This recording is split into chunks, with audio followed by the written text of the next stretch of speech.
Okay, let's get something settled first before I get into talking about every little detail in this chapter. Before anyone starts complaining about this chapter of Taizai and saying Arthur shouldn't be this strong, he should not be able to fight Meliodas, Zeldarus, Chandler, Cusack, he shouldn't be able to fight them, let me clarify a couple of things, okay? Number one, this entire build-up to Arthur has been ongoing for a very long time. In some cases, a lot longer than even Escanor's build-up and how he was in the manga. And so, as we know, this has been built up since, like, around the 60s and 70s. That's the chapters of when this started to be built up, with Arthur pulling out the sword and being able to become a hero and fighting.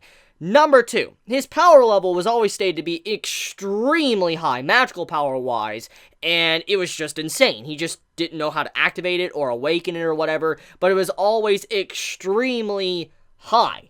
And so when you factor in a man that has an extremely high power level before he ever really got into a real fight, to a man that is also called the legendary King Arthur, pulling the sword Excalibur, obviously, he's gonna be broken as hell, okay? It's common sense. Yes, I do think he shouldn't be able to beat Meliodas or beat Zeldarus, but at the same time, though, I don't think Arthur should be a weakling, because if anyone's gonna hold the title of King Arthur, okay, if anyone's gonna have that title in a series, they don't need to be a weakling. Just in a discussion, okay? Because that title is too famous and just too big for a character to be a weakling and not be able to put up a good fight.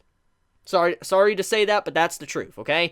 Now, to get right into it, though, let's talk about why he's so strong. It's not the fact that he is OP just for the sake of being OP.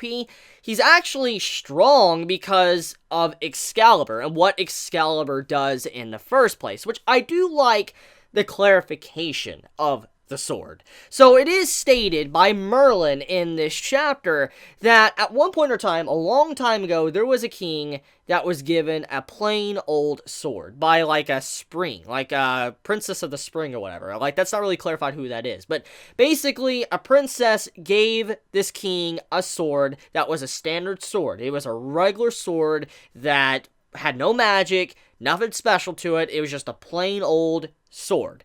Now, the thing is the king, he was a great king and a really good fighter. And before he died, he decided to clean the sword with his blood. Like, he used his blood to clean it and all that. And when he died, basically the sword carried on his will. And in a way, you could say the sword kind of inherited his will and soul. Like, his soul went inside of the sword. That's what you can get from that scene. And so every time someone picked up this sword, you had it to where they inherited the will of the previous king and kings. And then they got the techniques, and then at the end of their life, before they died, they decided to give their blood, their offering as well, to the sword too. And then the sword continuously grew stronger and stronger. And so this happened for thousands of years, for a very long time. This isn't something that was just like out of nowhere. This power in the sword has been built up for many, many generations.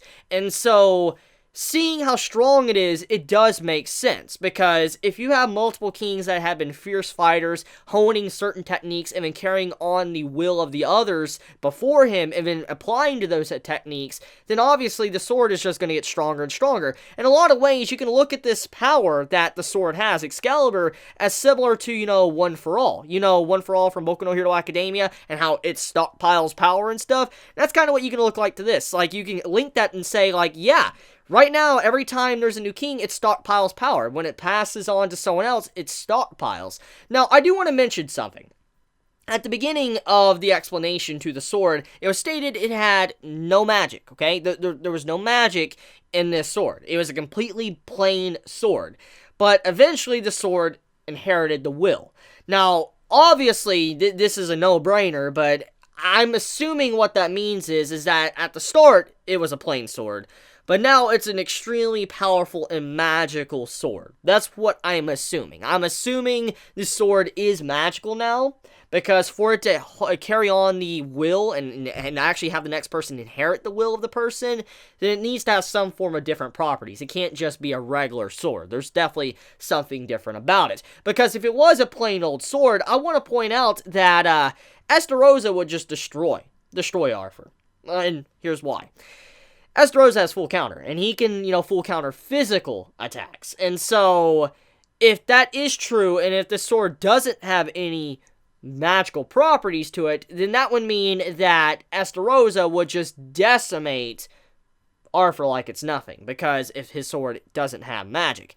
However, we also have to factor in the sword does have many techniques, and so even though Estarossa could easily counter the weapon, at the same time, all these different techniques and tricks that Arthur now has because of the sword, it would allow him probably in some ways to put up a decent fight against Estarossa as well, maybe even win. I'm just saying, though, I don't think the sword is necessarily all physical. I feel like there is some magical properties to it now, at the very least, after it being passed down for so long and inheriting so many souls. Just something's definitely going on with it. And also, it's even stated that at one point in time, the sword, you could randomly pick it up and start using it. But then, eventually, it came to a point to where it would start choosing its successor. So the sword started becoming very selective. For instance, it wouldn't allow someone to just randomly pick up the sword and start using it. It would only allow certain people to use the weapon. So that lets us know that the sword also has its own will. It definitely does. Now, we know about the legends of Excalibur and all that, and how it chooses the person that could be the proper king and stuff. We know about that legend and stuff. But the thing is that we now know in this series that Excalibur definitely has its own will. It definitely chose King Arthur, and not anybody can just pick up this weapon and start using it. So it makes it a balanced weapon, because nobody could just come in here, grab Arthur's weapon, start using it. That means even Escanor himself, most likely, might not even be able to use the weapon. So yeah, I just wanted to make sure I pointed that out. Now, speaking of the entire event with Merlin, though, Merlin calls Arthur the Child of Hope.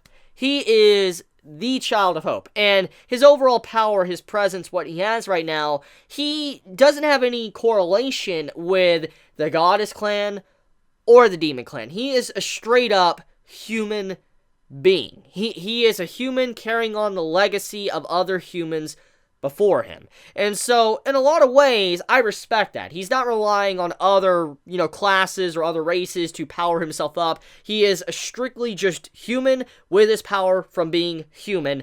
I appreciate that. Now, don't get me wrong, I like my Escanor, I like how he's a goddess and stuff. I wanted to point out that Arthur is definitely different. He's not relying on other powers, he's just completely separate. And it does show the power of humanity and how strong they are after many generations. You should not underestimate them.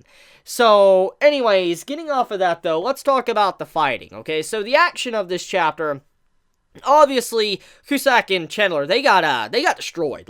It was obvious that their guard was dropped, and Chandler and Cusack probably didn't expect what Arthur did to them. But even then, though, they got destroyed. Arthur just cut Chandler like it was nothing. Cusack got cut like it was nothing, and I don't think they're dead. I'm just going to say right now, I don't think those two individuals are dead. They're just too important to the story. But also on top of that, we have seen Galan, which was bottom of the barrel of power. He regenerated when he was basically, his entire upper half was gone, obliterated by Escanor the first time, we met Escanor. So, I don't think Cusack and Chandler are dead. I just think that they were caught by surprise by the sheer level of strength and how crazy Arthur is, and he's not an opponent you could think is a weakling and, not take seriously. He's definitely someone incredibly OP. Now, I don't think necessarily that King Arthur is going to be able to defeat Meliodas or Zeldris in this fight right now. I do think he might be able to put a good blow to him. I do think he might be able to push them back. I just don't think he's going to be able to beat them. And the reason for this is because he still needs to unlock his power. He still needs to be able to unlock his magic power, and then I could see him putting up a good fight and then, trying to, put down Meliodas or whatever. Then I could see something like that. But for now, though, I just think mainly what this chapter is for was to show the level of strength Arthur is at, how crazy he is, and that this man is no joke with his techniques. Escanor, as we know, he's a little bit jealous, okay? He's a little bit upset that Merlin is paying so much close attention to Arthur and not himself, which we know why. Escanor loves Merlin, he wants to be with Merlin, she's his, son, and so he wants to be with her. But Merlin has always had this fascination towards Arthur, and as I've said many times in the past, I don't believe Merlin has a romantic interest in Arthur. I just believe that Merlin looks at Arthur as someone like a son. She looks at him like a son or a younger brother trying to help him out, and that's pretty much it. And we don't really know the full extent of what the Child of Hope really means. That's still not clarified at all in this chapter. And also, the Princess of the Spring or whatever. That's still not explained either. But overall, though, it was a solid chapter basically letting us know that Arthur is no joke, and the build-up was worth it, and we're finally here seeing this man's strength for the first time. So, let me ask the question, okay? How do you all feel about Arthur's strength? Do you think it's a little bit too OP?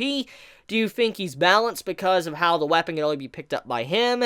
And, I mean, how do you feel about it overall, what he did to Cusack and Chandler in this chapter? Be honest in the comments below. I'm very curious to see what you all think. And, yeah, I love you guys. Let me know your thoughts in the comments below. If you enjoy my content, please subscribe. If you like this video, please leave a like. And I love you guys. Please be safe. Chibi out.